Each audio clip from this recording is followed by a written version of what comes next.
Ang mga kalaban ni Mayor Isko Moreno sa politika, ngak-ngak ng ngak-ngak, bakit kaya hindi nila makasuhan? Puro na lang sa social media kayong umangawa. Libhasa ang kaya nyo lang naman sabihin sa inyong mga patawag ay gamitin ang pangalan ni Mayor Isko Moreno. Nasayang nyo pa yung pera nyo para kumuha ng mga vlogger para i-character assassination si Mayor Isko. Grabe, ang dami talaga nilang pera. Pero ang nakakatakot na side, kapag ito nanalo, babawiin ito sa taong bayan. Ikaw pa naman maglabas ng milyones? Imaginin mo itong mga vlogger, bigla na lang naging concern sa Maynila at may kasamang script. Lalo na yung isang gago, samantalang dati, puring-puri si Mayor Isko. Hindi nyo matutulongges ang mga batang Maynila.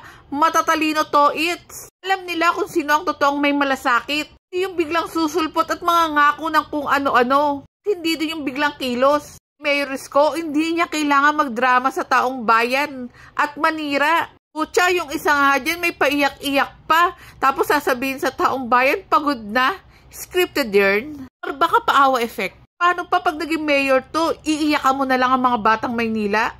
Bago nyo siraan si Mayor Isko Moreno, tingnan nyo muna yung sarili nyo kung malinis ha. Kaya doble kayo, desperado moves na eh. Kapit kasi kayo sa pangalang Isko Moreno porque alam nyong napakalakas eh. Hindi nyo matitibag yan.